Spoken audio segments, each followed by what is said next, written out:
Question number 15 prove by vector method. This is the result. ये result आपको पता है, sine alpha plus beta is equal to sine alpha cos beta plus cos alpha sine beta. ये हमें bye vector method prove करना है। Vector method मतलब सबसे पहले तो आती है डायग्राम, ठीक है। Let us consider in our coordinate system एक पॉइंट है यहाँ पर, सपोज एक दो एंगल्स हमने ड्रॉ किए, जिसमें ये एक एंगल है सपोज बीटा एंगल और ये एक एंगल है अल्फा। अब यहाँ इसका रोटेशन कंसीडर करना है। यहाँ पर देखिए रोटेशन, अगर हम रोटेशन के हिसाब से जाते हैं, ये एंगल होता है माइनस अल्फा और ये एंगल बनता है बीटा, ठीक है। अब हम क्या करेंगे, यहाँ पर ये ओ एक्स और ये वाई एक्सिस है, यहाँ पर ये एक्स ओ पी सपोज एक पॉइंट हमने कंसीडर कर लिया और एक्स ओ क्यू एक एंगल कंसीडर कर लिया, ठीक है। लेट अस कंसीडर क्या angle X O P and angle X O Q of measures minus alpha and beta respectively, ठीक है। उनके एंगल्स क्या मेजर क्या कंसिडर किया हमने, minus alpha and beta. Again consider points A and B on rays O P and O Q respectively. और इसमें भी क्या करना है फिर, ये जो डिस्टेंस, अगर समझो यहाँ पर ए पॉइंट कंसिडर किया और यहाँ पर बी पॉइंट कंसिडर किया, तो O A is equal to O B is equal to 1, ठीक है। ये डिस्टेंस कितना है, 1 यूनिट।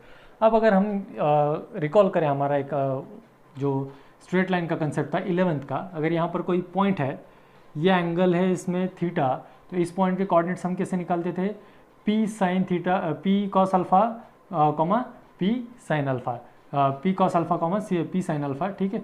मतलब यहाँ पर इसके कोऑर्डिनेट्स क्या बनेंगे, यहाँ पर पी मतलब डिस्टेंस कितना है, ओ रीजन टू ये बी पॉइंट वाला 1 डिस्टेंस, और इसके कोऑर्डिनेट्स क्या है, इसका एंगल कितना है बीटा, तो बी पॉइंट वाले कोऑर्डिनेट्स क्या बनेंगे हमारे, ए और बी पॉइंट के कोऑर्डिनेट्स क्या मिलेंगे हमें, a point having coordinates cos of minus alpha and sine of minus alpha, while b point having coordinates cos of beta comma sin of beta, okay. तो यहाँ पर ये माइनस कर देते हैं हम, यहाँ पर ये निगेटिव एंगल फार्मूला यहाँ पर अप्लाई करते हैं।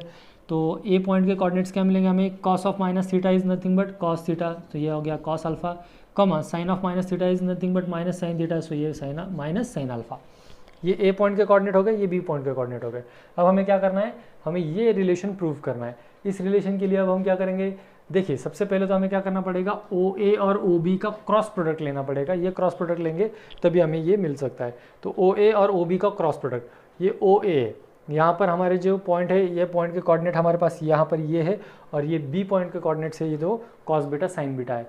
तो उन पॉइंट्स के लिए अब हम क्या करेंगे, उन पॉइंट्स का हमारे पास उनको क्रॉस प्रोडक्ट लेना है। तो O A is equal to O B, O A vector cross O B vector, ये हमें अब निकालना पड़ेगा। तो ओ ए वेक्टर क्या है हमारा, ओ ए वेक्टर है हमारा इस केस में, उसका एक्स कोऑर्डिनेट है cos alpha i cap plus नहीं, यहाँ पर ये हो जाएगा minus sine alpha j cap plus 0 k cap, and O B vector मिलेगा हमें यहाँ पर, ओ बी देखिए cos beta i cap plus sine beta j cap plus 0 k cap. अब जब इसका हम क्रॉस प्रोडक्ट लेते हैं तो क्रॉस प्रोडक्ट क्या आएगा, आई कैप जे कैप के cap cos alpha minus sine alpha 0 cos beta sine beta 0 is equal to ये I cap into 0 minus 0 that is 0 minus J cap into 0 minus 0 again 0 plus K cap into, देखो K cap into ये cos alpha sine beta minus minus ये हो गया plus sine alpha cos beta, ठीक है। अब ये क्या आया हमारा, ये ओ ए क्रॉस ओ बी है, ठीक है। ओ ए क्रॉस ओ बी, यहाँ पर साइन, इसको अगर हम चेक करें तो ये क्या आंसर क्या मिला हमें यहाँ पर, the answer is sine alpha into cos beta plus cos alpha into sine beta. This is nothing but what, A cross B, O A cross O B, O A cross O B. अब इन दोनों में का angle देखो क्या है, angle क्या है इन दोनों में का, एंगल है एक माइनस अल्फा और एक बीटा। माइनस अल्फा और बीटा एंगल है, लेकिन इन दोनों की अगर हमें एडिशन करें, एडिशन करनी है तो देखिए यहाँ पर ओ एक्स और ओ पी, ये जो दो वेक्टर्स है ओ एक्स और ओ पी, इन दो वेक्टर्स में हम क्या कर सकते हैं, इन दोनों में का अब हमें एंगल फाइंड आउट करना है। तो इन दोनों में का एंगल क्या है, ओ या ओ ए ओ बी का एंगल फाइंड आउट करते हैं। तो ओ ए और ओ बी इन दो वेक्टर्स में का अगर हमें एंगल फाइंड आउट करना है तो हमारे पास इसका अगर क्रॉस प्रोडक्ट लेते तो क्या है, magnitude of O A into magnitude of O B into sine theta into एक एन कैप है जो इसके अलॉन्ग एक वेक्टर है। ठीक है, तो ये वेक्टर मतलब ये यहाँ पर ये हो गया। ठीक है, अब यहाँ पर हमें क्या है, sine theta, theta find out करना है। दोनों में का एंगल क्या है देखिए, ठीक है, ये एंगल है माइनस अल्फा और ये बीटा, दोनों के एडिशन अगर हम करें तो ये माइनस अल्फा प्लस बीटा है। ठीक है, और हमें एक इसका एक्सपांशन चाहिए, वी हैव हमें एक्सपांशन चाहिए यहाँ पर साइन अल्फा प्लस बीटा का। ना we are finding the angle between these two vectors. इसमें क्या है देखिए, O A to O P, we are going O A to O B, so O A यहाँ तक आए, इसका देखिए ये एंगल कौन सा बनेगा फिर अल्फ़ा, और यहाँ से फिर ओ बी गए, कौन सा एंगल मिला हमें, बीटा। तो ये जो साइन थीटा है, ये साइन थीटा यहाँ पर क्या बनेगा, which is nothing but O A into O B into sine alpha plus beta into n cap, और ये हो गया ये ओ ए क्रॉस ओ बी का। देखो फिर अब ओ ए क्रॉस ओ बी, इन दोनों में एंगल कौन सा है, ये साइन अल्फा, इन दोनों का एंगल अगर हमें फाइंड आउट करना है तो एंगल क्या है, साइन अल्फा प्लस बीटा। अब यहाँ पर आप देख पा रहे हो ओ ए का मैग्नीट्यूड कितना है 1, ओ बी का मैग्नीट्यूड कितना है 1, कहाँ पर, यहाँ पर हमने कंसिडर किया था। अगर ये 1 1 है तो O A cross O B, O A cross O B is nothing but what, it is sine alpha into cos beta plus cos alpha into sine beta, unit vector है। ठीक है, unit vector along which axis, यहाँ पर देखो ये unit vector यहाँ along Z axis आएगा, क्योंकि इन दोनों को परपेंडिकुलर मतलब वो अलॉन्ग जेड एक्सिस आएगा। जेड एक्सिस के अलॉन्ग कौन रहता है, तो के कैप रहता है। तो ये यहाँ पर देखिए इसके मल्टीप्लिकेशन में के कैप है, तो इसके मल्टीप्लिकेशन में भी के कैप रहेगा। अब दोनों ये देखिए ये एक्स वाई प्लेन में है, ये जो डायग्राम हमने कंसिडर की थी that diagram was in x y plane. तो एक्स वाई प्लेन को अगर कोई परपेंडिकुलर रहता है तो वो के कैप रहता है, मतलब जेड एक्सिस रहता है। ठीक है, तो यहाँ पर भी जो आएगा वो आएगा आपका is equal to sine alpha plus beta into k cap. ये जो यहाँ पर एन कैप कंसिडर किया था हमने, वो के कैप क्यों आएगा, बिकॉज जेड एक्सिस और O Z is the unit vector perpendicular to x y plane, therefore यहाँ पर ये या के कैप आएगा। देयरफॉर हमने यहाँ पर प्रूव कर दिया है by equating both the sides, sine alpha plus beta is equal to sine alpha cos beta plus cos alpha into sine beta, hence proved. Direction ratios of a vector perpendicular to the lines whose direction ratios are -2 1 -1 and 3 -3 -4 4 1। ठीक है, suppose दो lines कोई तो भी दिए हैं यहाँ पर हमें, ये दो लाइंस है जिनके डायरेक्शन रेशियोज -2 1 -1 और -3 -4 1 है, और इनको परपेंडिकुलर लाइन के हमें डायरेक्शन रेशियोज फाइंड आउट कर रहे हैं। ठीक है, तो चलिए सबसे पहले क्या किया हमने कि ए वेक्टर और बी वेक्टर ऐसे दो वेक्टर्स कंसीडर कर लिए अलॉन्ग दीज टू लाइंस जो हमें दिए हैं जिनके डायरेक्शन रेशियोज। तो along the lines whose direction ratios are क्या है उनके डायरेक्शन रेशियोज -2 1 -1 -3 -4 1। तो ए वेक्टर मतलब क्या हो गया, -2 i cap plus J cap minus के कैप, और बी वेक्टर मतलब क्या हो गया, -3 i cap -4 J cap plus K cap.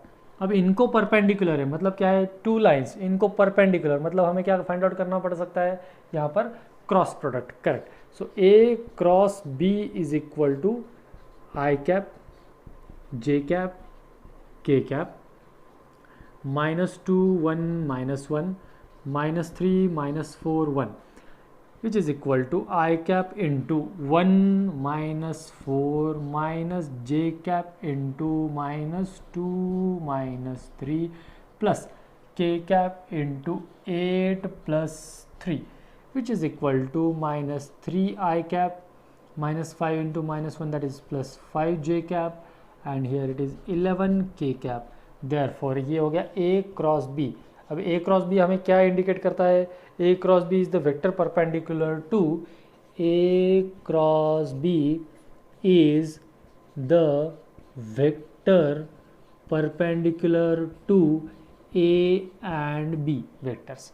therefore ये जो लाइन है, ये लाइन क्या हो गई?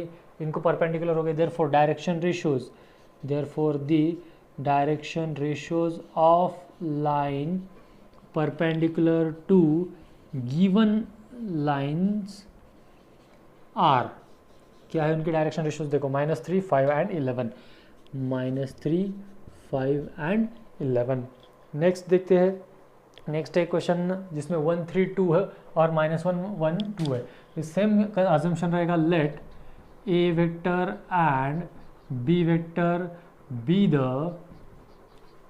Vectors along lines whose direction ratios are given, whose direction ratios are 1, 3, 2 and -1, 1, 2। therefore A vector मतलब क्या है? A वेक्टर हो जाएगा i cap plus 3j cap plus 2k cap, और B वेक्टर क्या बन जाएगा? -i cap plus j cap plus 2k cap.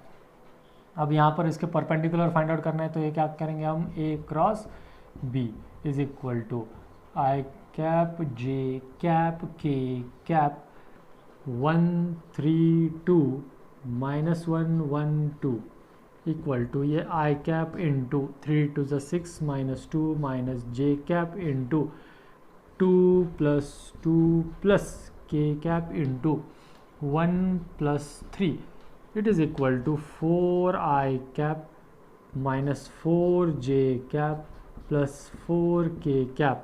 therefore yeah, now we can divide this total equation by 4। therefore ये हो जाएगा i cap minus j cap plus k cap। so therefore A cross B क्या है? A cross B is the vector along line which is perpendicular to the given lines। given lines को perpendicular ये vector है। therefore इसके direction ratios क्या आएंगे? Direction ratios are 1, -1, 1।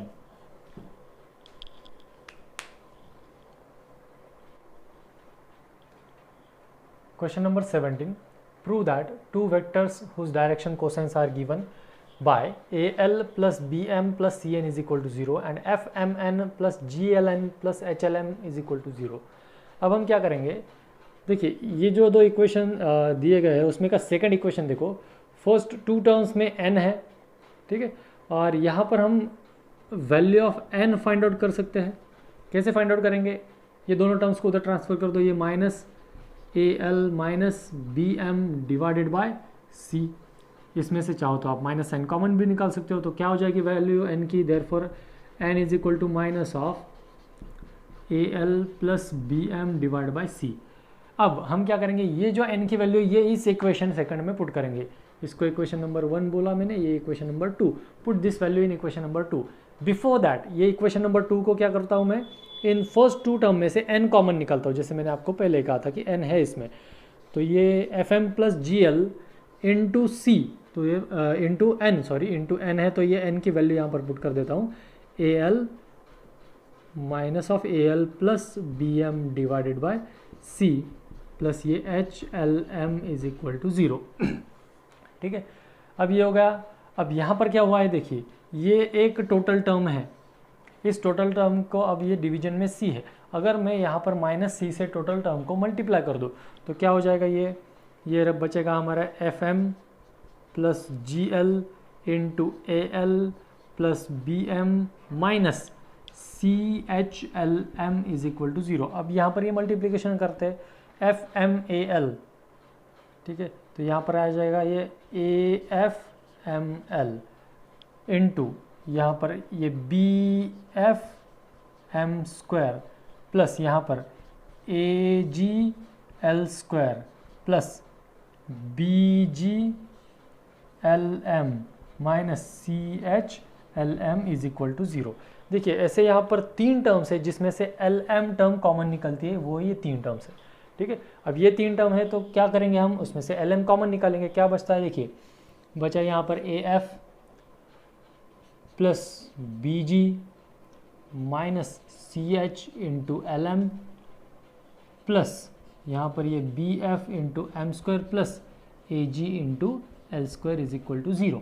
ये relation हमें मिला है, ये क्या है, this is nothing but the quadratic equation AG L square plus AF minus plus BG minus CH into LM plus BF M square is equal to 0। ये एक क्वाड्रेटिक इक्वेशन है।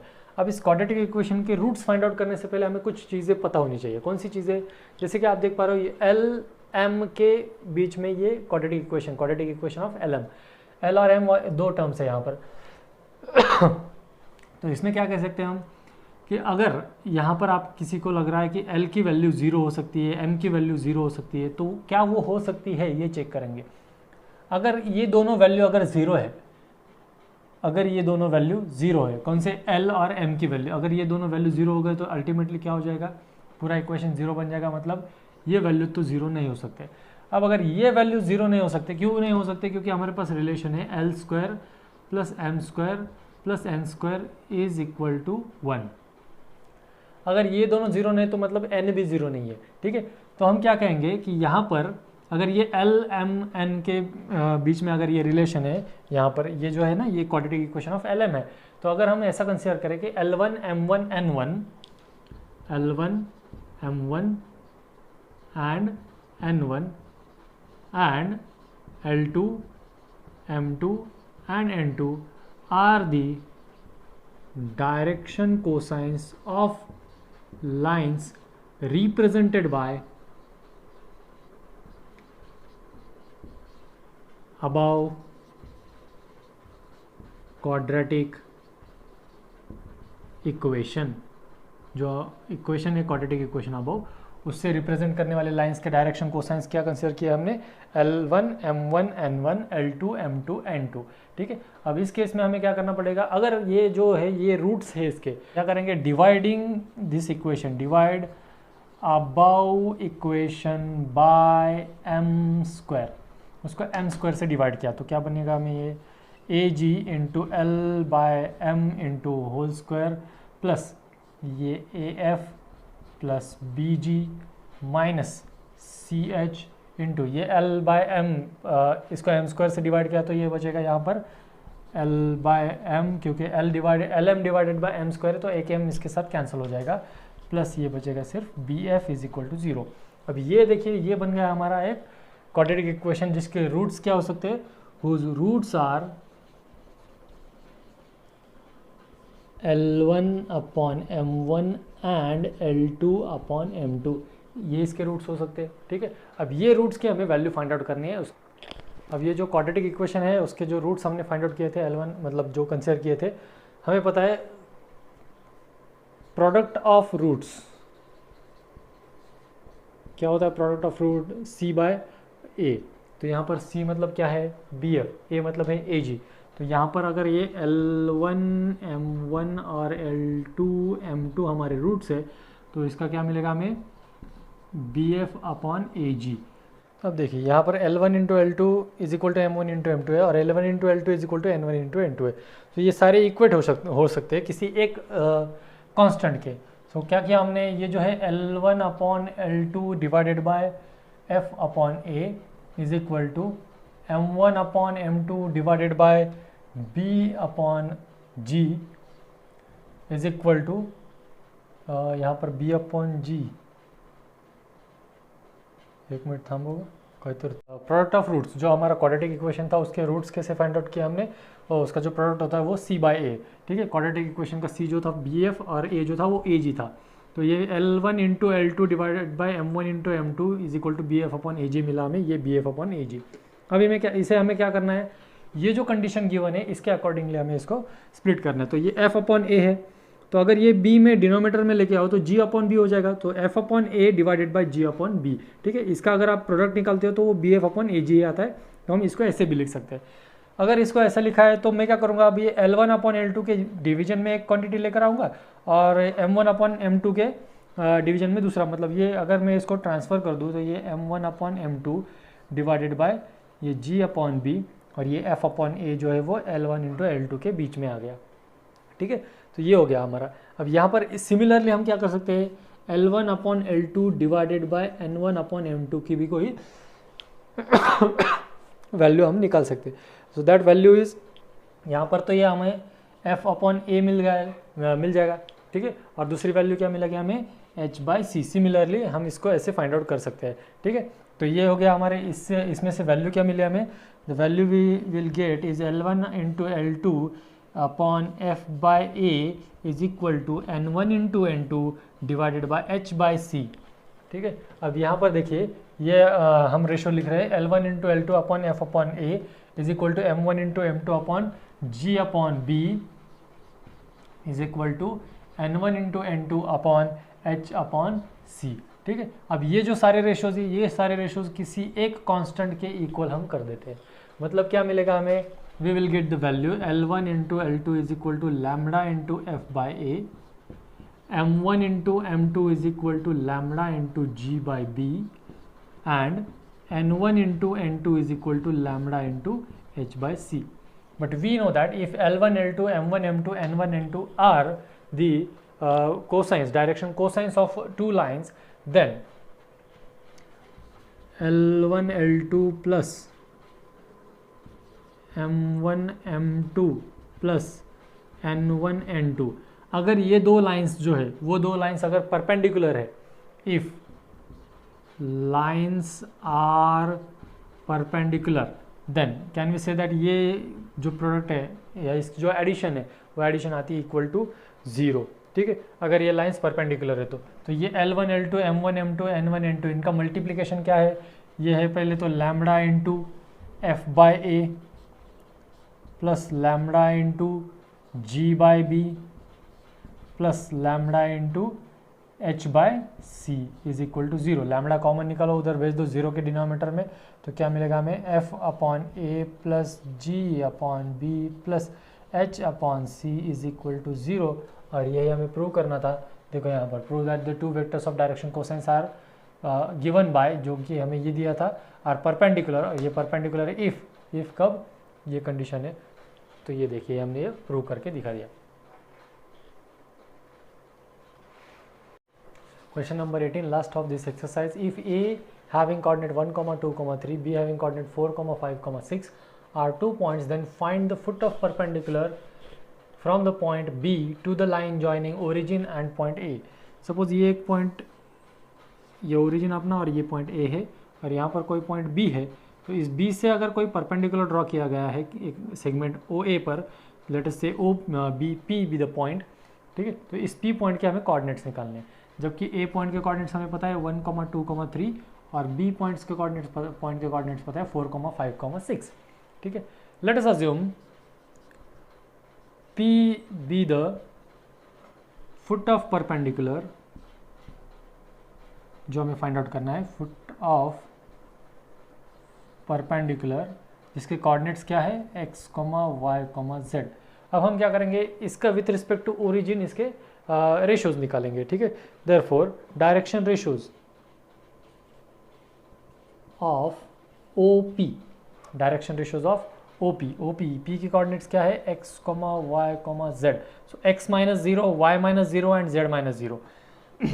x minus 0, y minus 0, z minus 0, क्या है इसके direction ratios x, y, z। So these are the direction ratios of OP. Now direction ratios of OA निकालेंगे हम, direction ratios of OA के direction ratios. So it is 1 minus 0, 2 minus 0, 3 minus 0. So direction ratios are 1, 2, 3. अगर इसके direction ratios है किसके, OA के OP के साथ, OA एंड OP, अब ये क्या है OA and OP, these are collinear vectors. OA vector and OP vectors are collinear vector, therefore इसके डायरेक्शन रेशियोज है वो OP के डायरेक्शन रेशियोज के मल्टीपल रहेंगे। सो यहाँ पर अगर ये OP and OA are collinear, अगर ये कोलिनियर है तो ये जो रिलेशन है, ये रिलेशन क्या मिलेगा हमें, x is equal to, suppose इसको अगर हम आर्बिट्री कांस्टेंट k कंसिडर करते हैं तो y is equal to 2k है और z is equal to 3k है। ठीक है, तो यहाँ पर x y z के वैल्यूज हमें मिल गए। ठीक है, OP एंड OAR कोलिनियर है तो उसके हिसाब से हमने क्या कर दिया, इसके जो डायरेक्शन रेशियोज है उसको हमने k कंसिडर कर लिया। अब ये k कैसे आया, यहाँ पर देखिए ये x y और z ये डायरेक्शन रेशियोज है और ये कोलिनियर है। कोलिनियर मतलब क्या होता है, इसका डायरेक्शन रेशियो जो है वो उसका रेशियो अगर हम निकालते हैं तो वो रेशियोज प्रोपोर्शन में होते हैं। तो इसको लेटर से हमने क्या कर दिया, इसको k कंसिडर कर दिया। Therefore x is equal to k मिला, y is equal to 2k और z is equal to 3k। With respect to this points, अब ये k, 2k, 3k p point के हो गए। तो direction ratios of BP, direction ratios of BP या PB क्या आता है, देखिए डायरेक्शन रेशियोज ऑफ BP मतलब ये क्या है, but we know that BP is perpendicular to OA।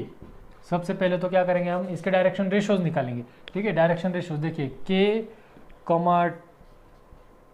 2k, 3k ये P पॉइंट के कोऑर्डिनेट, P पॉइंट के डायरेक्शन रेशियोज है। अब ये किसके इक्वल रहेंगे, अब BP is perpendicular to O है तो ये हो जाएगा इसका डायरेक्शन रेशियो, मतलब अगर ये L1 L2 L1 M1 N1 है और ये L2 M2 N2 है तो इनका जो डॉट प्रोडक्ट है वो डॉट प्रोडक्ट की एडिशन इज इक्वल टू कितनी आती है, 0 आती है। So direction ratios of BP find out करेंगे तो देखिए P पॉइंट के कोऑर्डिनेट्स k, 2k, 3k और ये 4, 5, 6 है। तो डायरेक्शन रेशियोज ऑफ BP क्या मिल गया हमें, it is k minus 4, 2k minus 5, 3k minus 6।